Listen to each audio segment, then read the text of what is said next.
प्रणाम मित्रों, मैं हूं विकास सक्सेना। सामाजिक एवं राजनीतिक घटनाओं के विश्लेषण के यूट्यूब चैनल चैतन्य में आपका स्वागत है।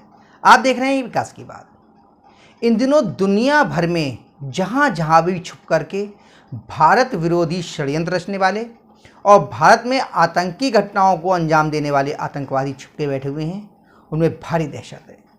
क्योंकि चाहे पाकिस्तान हो, कनाडा हो या ब्रिटेन, जिनको वो अपने सुरक्षित स्थान मानते हैं, हर जगहों पर इन कुख्यात आतंकवादियों और उनके समर्थकों की संदिग्ध मौत हो जा रही है।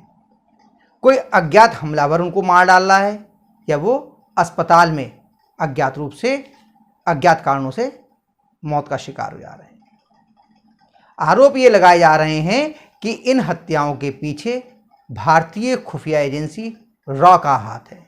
बड़े से बड़े आतंकियों के बहुत ही नज़दीकी लोगों को अज्ञात लोग कैसे मार के गायब हो जा रहे हैं, ये किसी को नहीं पता चल रहा है। इसीलिए आरोप जो है वो रॉ की तरफ लगाने की कोशिश की जा रही है।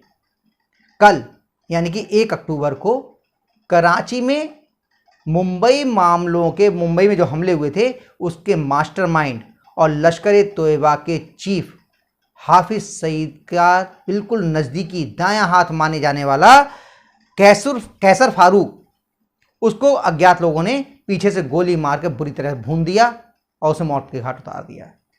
इससे पहले पाकिस्तान में ही एक अन्य आतंकवादी जियाउर रहमान, उसकी सुबह टहलते समय अज्ञात हमलावरों ने गोली मार कर हत्या कर दी थी। पाकिस्तान में ये लगातार कोशिश की जा रही है, वहाँ की चाहे मीडिया हो गया या राजनेता हो गए, कि इन दोनों का ही, चाहे वो कैसर फारूक हो गया या जियाउर रहमान, इनका लश्कर-ए-तैयबा से या हाफिज सईद से कोई संबंध नहीं है। लेकिन इनकी पुरानी जो गतिविधियां हैं, इनका जो पुराना रिकॉर्ड है, उससे साफ जाहिर है कि ये दोनों हाफिज सईद के बहुत ज़्यादा नज़दीकी थे। इसके अलावा पंजाब में ही, वहाँ पाकिस्तान में खालिस्तान कमांडो फोर्स का एक भारत का मोस्ट वांटेड अपराधी था। उसका नाम था परमजीत सिंह पंजाबर। उसकी भी अज्ञात हमलावरों ने गोली मारकर हत्या कर दी थी। इसके साथ ही पाकिस्तान में से संचालित हिजबुल मुजाहिदीन का कमांडर जो है सैयद सलाहुद्दीन, उसका बहुत नज़दीकी वशीर पीर, उसकी रावलपिंडी में ISI के मुख्यालय के पास ही कुछ अज्ञात हमलावरों ने गोली मारकर हत्या कर दी थी। ये गोली उसको बहुत नज़दीक से मारी गई थी। ये तमाम घटनाएं जो हो रही हैं, इससे आतंकवादियों में दहशत मची हुई है। आपको याद होगा, अभी कुछ दिनों पहले ही कनाडा के जो प्रधानमंत्री हैं जस्टिन ट्रूडो, उन्होंने हरदीप सिंह निज्जर की हत्या को लेकर यह आरोप लगाया था कि इसमें भारतीय एजेंटों का हाथ है, जिसके बाद काफ़ी बवाल हुआ। अब उन्होंने माफ़ीनामे की स्थिति में वो आ चुके हैं और उन्हें लग रहा है कि भारत से संबंध बिगाड़ना कनाडा के हित में नहीं है। हरदीप सिंह निज्जर की जो हत्या थी 18 जून 2023 को गुरु नानक सिख गुरुद्वारा कनाडा में हुई थी। वहाँ पे उनको अज्ञात हमलावरों ने गोली मारकर हत्या कर दी थी। निज्जर की मौत से पहले 15 जून को ब्रिटेन के एक अस्पताल में अवतार सिंह खंडा की संदिग्ध मौत हो गई। वो खालिस्तान लिबरेशन आर्मी का फोर्स का प्रमुख था। कहा जाता है कि वो अस्पताल में इसलिए एडमिट हुआ था कि उसने कहा कि उसके पेट में दर्द है, लेकिन अचानक उसकी मौत हो गई। ये 15 जून की घटना है और कहा यह जा रहा है, कुछ लोगों का कहना है कि भाई उसने जहर खा लिया या उसको जहर दे दिया गया या उसकी दिल का दौरा पड़ने से मौत हुई। ये अवतार सिंह खंडा अमृतपाल सिंह का बहुत नज़दीकी माना जाता था। अमृतपाल सिंह के बारे में आप लोग जानते होंगे, जिन्होंने पंजाब में काफ़ी हंगामा किया था। वारिस पंजाब दे, इस संगठन का वो प्रमुख है, इस समय जेल में है। केवल अवतार सिंह खंडा ही नहीं, इसके अलावा इम्तियाज आलम उर्फ बशीर अहमद पीर, ये भी भारत का मोस्ट वांटेड अपराधी है और इसकी रावलपिंडी में संदिग्ध मौत हो गई। 26 फरवरी को, इसी साल 26 फरवरी को पाकिस्तान में अल बद्र का जो प्रमुख कमांडर है, पूर्व कमांडर था खालिद रजा, उसकी कुछ लोगों ने हत्या कर दी। इसके अलावा जिस समय पर कनाडा के प्रधानमंत्री और वहाँ के अन्य मंत्री भारत पर अनर्गल आरोप लगा रहे थे, उसी दौरान कनाडा के ही पिनिपेग में एक अन्य ए कैटेगरी के गैंगस्टर और NIA के, यानी भारत में जो है NIA, नेशनल इन्वेस्टिगेशन एजेंसी, उसके मोस्ट वांटेड अपराधी सुखदूल सिंह उर्फ सुक्खा, उसकी कुछ लोगों ने, अज्ञात लोगों ने गोली मारकर हत्या कर दी। लेकिन इन सबसे ज़्यादा हमारे देश में मुंबई में जो हमले हुए थे उसका मास्टरमाइंड हाफिज सईद, उसका बेटा इब्राहिम कमालुद्दीन सईद, वो पिछली 26 सितंबर से लापता है। कहा जा रहा है कि कुछ अज्ञात हमलावर जो हैं वो उसे जीप में डालकर 26 सितंबर को ले गए और तब से लेकर अब तक उसका कोई पता नहीं चला है। अपुष्ट सूत्र ये भी कह रहे हैं कि इसकी हाफिज सईद के बेटे की उन लोगों ने तड़पा तड़पा कर हत्या कर दी गई है और उसका शव मिल चुका है।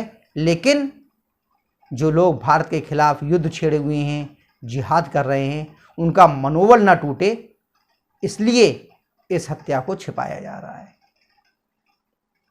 आप समझने की कोशिश कीजिए, भारत के खिलाफ परोक्ष रूप से लगातार आतंकवाद और अलगाववाद को बढ़ावा देने के लिए प्रयास किए जा रहे हैं पाकिस्तान की तरफ से।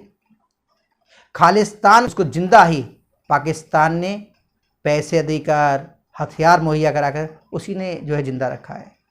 अगर वास्तव में उसकी कोई नीयत साफ होती तो उसके हिस्से में, जो पाकिस्तान में जो पंजाब का हिस्सा है, उसे वो इन खालिस्तानी जो आंदोलन कर रहे हैं, जो आतंकी हैं, उनके हवाले कर देते, उसे एक स्वतंत्र क्षेत्र घोषित कर देते। लेकिन पाकिस्तान ऐसा नहीं कर रहा है। वो भारत में अव्यवस्था फैलाना चाहता है, भारत में अराजकता फैलाना चाहता है। और ये तमाम लोग जो खालिस्तान को लेकर तरह तरह के अराजक प्रदर्शन करते रहते हैं, भारत के खिलाफ बयानबाजी करते रहते हैं और भारत में अराजकता फैलाने की कोशिश कर रहे हैं, वो एक बार भी पाकिस्तान से ये नहीं कहते कि पाकिस्तान में जो हिस्सा पंजाब का है उसके लिए उनके हवाले कर दिया जाए। और मुसलमानों को जिहाद के नाम पर और गजवाए हिंद के नाम पर भारत के खिलाफ भड़का करके जो लोग भेज रहे हैं, वो भी पाकिस्तानी खुफिया एजेंसी के ही लोग हैं। हाफिज सईद, सैयद सलाउद्दीन, ये सब लोग इन्हीं एजेंसियों के लिए काम कर रहे हैं। ऐसे आरोप समय समय पर भारत की तमाम खुफिया एजेंसियां, भारत के राजनेता लगाते रहते हैं। हाफिज सईद को तो संयुक्त राष्ट्र ने ही आतंकवादी घोषित कर रखा है। कुछ आतंकियों को जब हम लोग लेकर के जाते हैं, मामला यूएन में उठाते हैं, तो चीन उनकी मदद कर देता है। लेकिन एक दूसरा पक्ष भी है।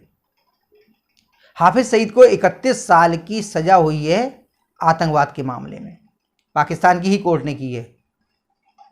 तो बहुत सारे लोगों का ये मत है, रक्षा विशेषज्ञों का मानना है कि हाफिज सईद को सुरक्षा प्रदान करने के लिए ये सेना की ओर से उसे सुरक्षित स्थान पर रखा गया है। सजा के नाम पर वो जेल में नहीं रह रहा है, बल्कि एक खुफिया स्थान पर सुरक्षित रूप से वो रह रहा है और वहीं से लश्कर ए तोयबा का संचालन कर रहा है, जिससे देश में, भारतवर्ष में अव्यवस्था फैलाई जा सके।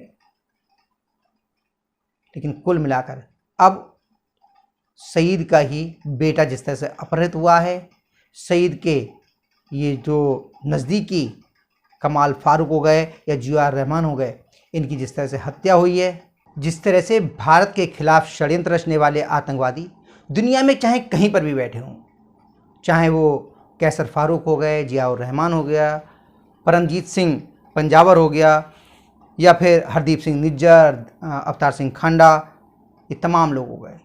इनकी जिस तरह से हत्याएं हुई हैं, जिस तरह से इनकी मौतें हुई हैं, तमाम लोगों की रातों की नींद उड़ गई है।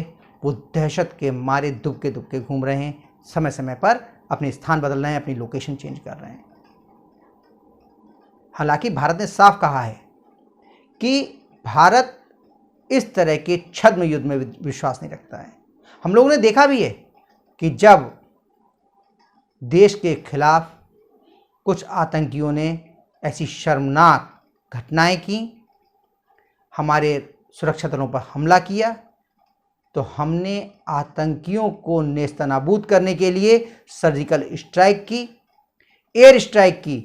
नया भारत छुपकर मारने में नहीं, घुसकर मारने में विश्वास रखता है। ये संदेश भारतीय सैन्य दलों ने दिया है।